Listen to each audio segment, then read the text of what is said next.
Perpetual, donde perduran los vínculos.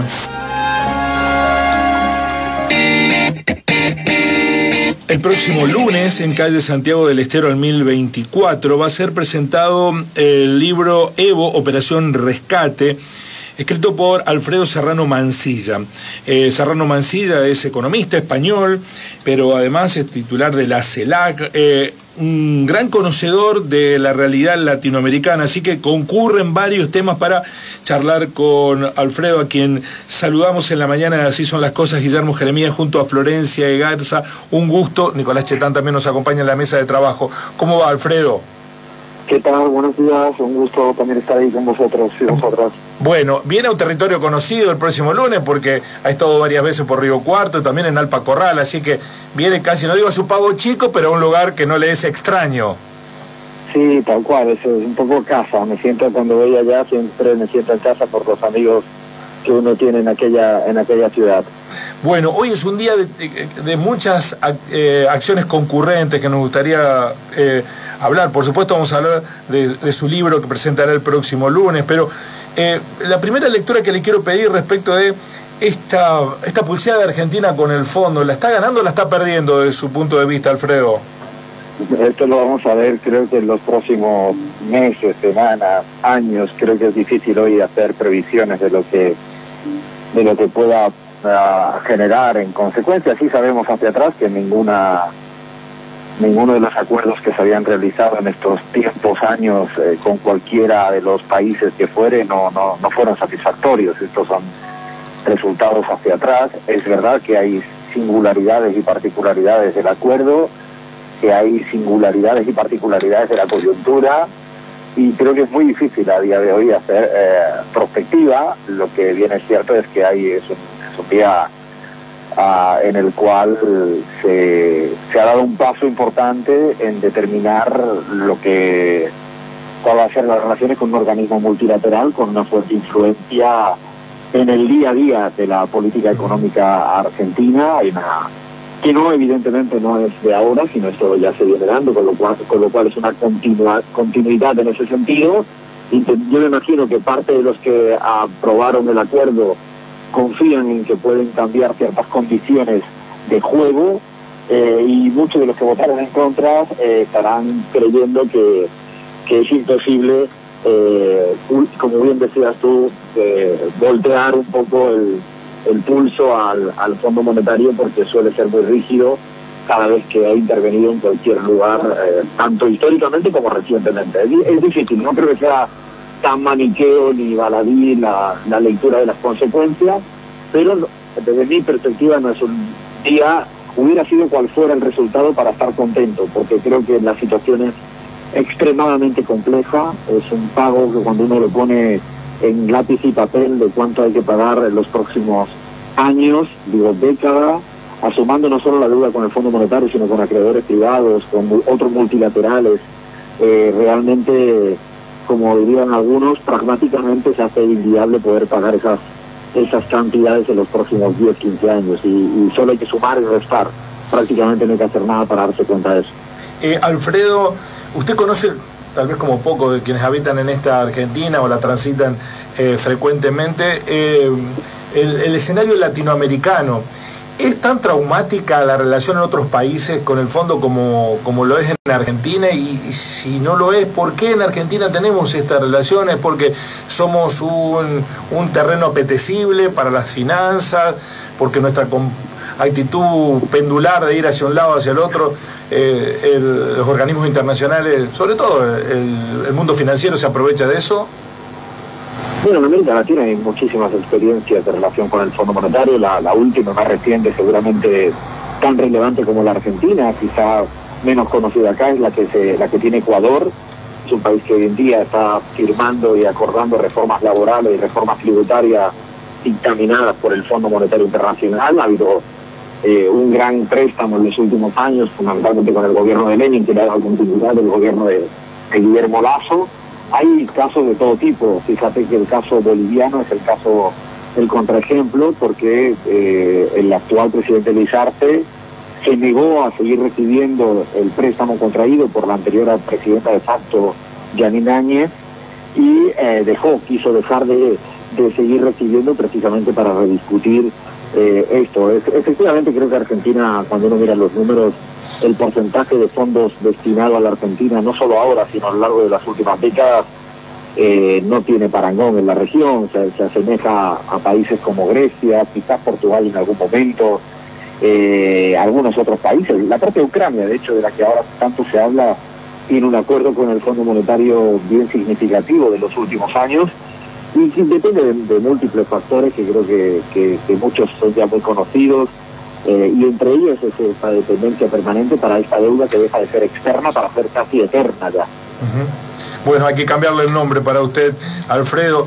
En este escenario, el fondo también tiene una injerencia más que económica, geopolítica, porque ve que América del Sur está recuperando algunos gobiernos con tinte progresista. ¿Cree que está enmarcada en eso también el conflicto con Argentina, el conflicto económico, digo? No, yo creo que el conflicto económico es una deuda contraída en un momento determinado de la historia. Hablamos del 2018, una deuda gigantesca con unos porcentajes que el Fondo Monetario no había otorgado nunca a ningún país, con una ruptura de sus propios estatutos, y yo creo que eso es la verdadera explicación. El Fondo Monetario Internacional tiene siempre como objetivo quedarse en los países donde presta, y este no es una excepción. Es cierto que cuando empezó el momento de la pandemia, el Fondo Monetario Internacional hizo algún tipo de guiño, fundamentalmente por la portavocía de su directora general, Kristalina Georgieva, pero quizás nos olvidábamos de que Kristalina Georgieva es una directora, es una gestora técnica, pero no hay que olvidar que el Fondo Monetario Internacional tiene una estructura accionarial en la cual los gobiernos que aportan más tienen más votos, como si fuera una empresa grande, y quien aporta más del 16% es el gobierno de los Estados Unidos, y curiosamente el derecho a veto en cualquier decisión está en ese porcentaje, que no es el de China, ni el de Alemania, ni el de Francia, y yo creo que esto es lo que no podemos descuidar. Entiendo que en el momento de la pandemia el Fondo Monetario Internacional hizo algunos guiños, algunas medidas más de corte progresista, hizo algunas menciones muy puntuales, pero efectivamente creo que es difícil de caracterizarlo de manera distinta a lo que viene haciendo en las últimas décadas. Siempre tendrá tiempo para renovarse, pero a día de hoy, tirando hacia atrás, insisto, es complicado. Y en la región, sí, estamos en un momento muy diferente, porque han habido, hoy mismo está tomando posesión Gabriel Boric en Chile, y hay cambios significativos en la región, y el Fondo Monetario Internacional pues no tiene tanto protagonismo en algunos lugares, pero sí en otros, en Ecuador y en el caso de la Argentina probablemente el más controversial, porque precisamente tendría un gobierno de un signo más progresista contra el Fondo Monetario, y ahí es donde sí, yo creo que será un caso que habrá que estudiar en los próximos semanas, meses y años. Una sola pregunta sobre Argentina, digamos, en esta línea que usted viene mencionando, ¿cómo se observa en términos generales, ¿no? Lo que acá llamamos, digamos, país calecita o el péndulo argentino, digamos, un gobierno por así decirlo, desarrollista, con ideas progresistas y demás, y al mandato siguiente otro de corte neoliberal, y después al revés, digamos, todo el tiempo en esa lógica que obviamente implica medidas totalmente opuestas. ¿Cómo se ve afuera? Yo creo que aquí, lo voy a decir con mucho respeto, pero creo que no es tan así en los últimos 20 años. Es decir, creo que si uno observa los últimos 20 años en este país, que yo sepa, ha gobernado desde el 2003 al 23, va a gobernar los gobiernos de signo más progresistas, por llamarlo de una manera mucho más amplia y no entrar ahora en especificidades. Y solo han habido 4 años del gobierno de Mauricio Macri. Es decir, ha habido este péndulo al que hace referencia, seguramente antes sí, pero las 2 últimas décadas no. Lo digo porque creo que a veces se magnifica lo de el ida y vuelta, cuando en los últimos, insisto, 2 décadas no se ha producido así, y si uno mira Uruguay pasa parecido. En los últimos 20 años han habido casi 12, 13 años de signo progresista con el Frente Amplio, ahora gobierna la calle Pou. Si miramos en Bolivia han habido 20 años donde también están gobernando gobiernos progresistas. Yo creo que no es tan de ida y vuelta, aunque sí es cierto que estamos en un momento de gran disputa. Hay que ver lo que pasa en el 23, y a partir de ahí podríamos yo creo que decir algo al respecto, pero no me parecería del todo correcto caracterizarlo como, al menos en las 2 últimas décadas, a lo que nos referimos, porque no, solo hubo 4 años de gobierno de Mauricio Macri en los últimos 17, 18 años, por lo tanto, lo digo porque sí creo que a veces tenemos la tendencia a pensar que en Argentina hay mayor ida y vuelta de signo político de los gobiernos electos, y insisto, en el siglo XXI no ha ocurrido así. Antes probablemente sí, aunque bueno, la democracia se recupera no hace tanto, y con lo cual tampoco ni siquiera podríamos hablar de tanta alternancia, un término muy utilizado en la teoría política liberal. En todo caso, Alfredo, estamos hablando con el autor del libro que se presentará el próximo lunes en la ciudad de Río Cuarto, Alfredo Serrano Mancilla, hablando sobre la operación de rescate de Evo Morales, con el que vamos a cerrar el reportaje, pero en todo caso el hecho maldito de la política argentina es el peronismo y el antiperonismo, ¿no? Sí, no, yo creo que ciertamente sí, hay como un eje plebiscitario permanentemente en torno a eso que plantea, si bien plantea, pero no es el único, y yo creo que a veces quedarnos con que ese es el único, y me parece que el resultado de ayer en la votación en el Congreso precisamente plantea una complejidad, y es que no todo en la Argentina se ordena votando en términos de peronismo o antiperonismo. Ayer hubo peronistas que votaron a favor y peronistas que votaron en contra. Y creo que esto está pasando progresivamente cada vez más, y yo como hipótesis, no lo digo como algo cerrado porque es muy difícil, creo que estamos acudiendo a un tránsito progresivo, a una fragmentación cada vez mayor del arco partidario. Creo que esto está ocurriendo en buena parte de Europa, en parte de América Latina, en Chile es un caso, el de Perú, el de Ecuador, donde hay cada vez más partidos, no solo son 2 o 3, y un poco me hago esta hipótesis, lo digo como tal, no como algo, insisto, concluido. Creo que va por esos términos. Evidentemente tiene una fuerza ordenadora todavía esa identidad política, pero no es la única, y creo que hay que estar un poco como alertas a los cambios que se vienen produciendo. Alfredo, el libro que presentará el lunes, que ya está, por supuesto, hace tiempo publicado y lo está presentando en distintos lugares, ¿se centra más en el episodio que le tocó vivir a Evo Morales o en la figura de Evo Morales? ¿Qué sintetiza su libro sobre Evo?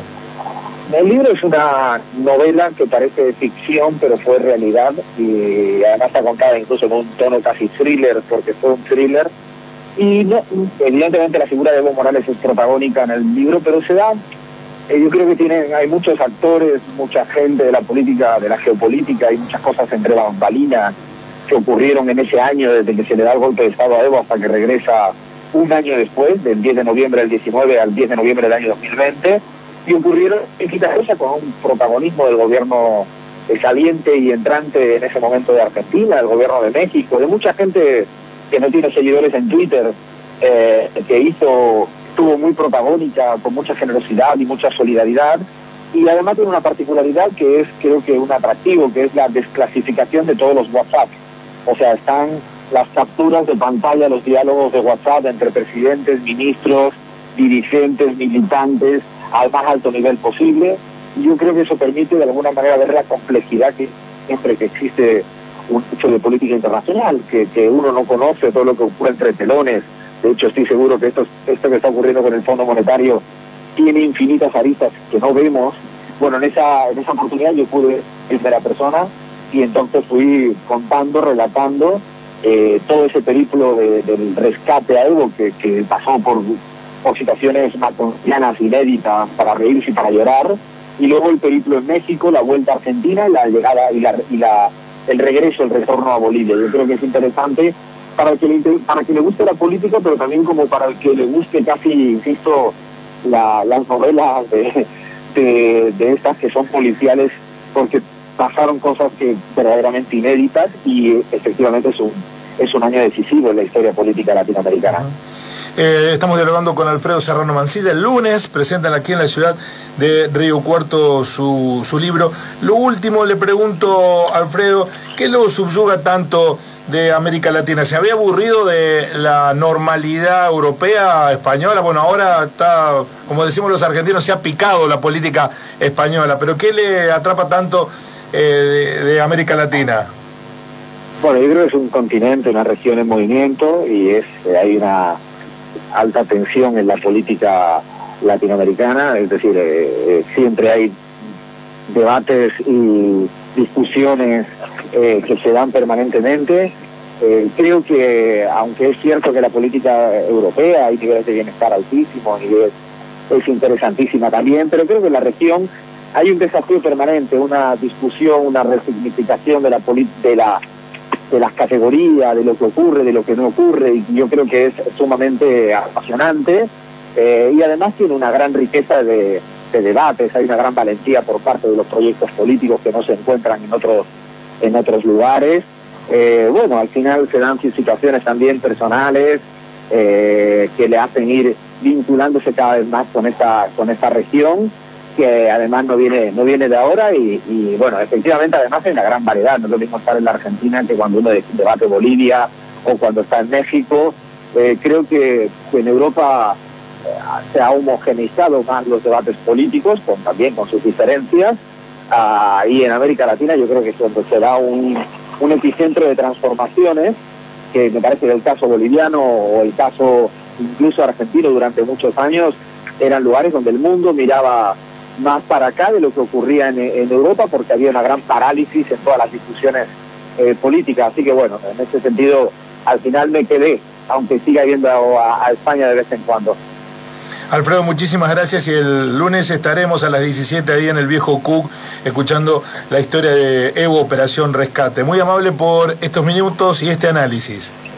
Dale, muchísimas gracias y nos vemos, les espero por allá el lunes. Un fuerte abrazo. Alfredo Serrano Mancilla, el economista, asesor, titular de la CELAC, Centro de Estudio Geopolítica Latinoamericana, que presenta el próximo lunes Evo Operación Rescate. Va a ser a las 17 horas en Santiago del Estero 1024. Allí está el Viejo Cook, allí se va a presentar, ayudándonos a entender cómo se mira desde afuera, ¿no?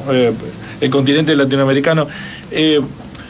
Para los analistas de otros países del mundo, aunque ahora España, la política española tiene también su tole-tole, no pueden creer lo que pasa en América Latina, en algunos países en particular, en la Argentina, donde ya lo hemos dicho en otra oportunidad, una semana argentina son 10 años de Bélgica. Así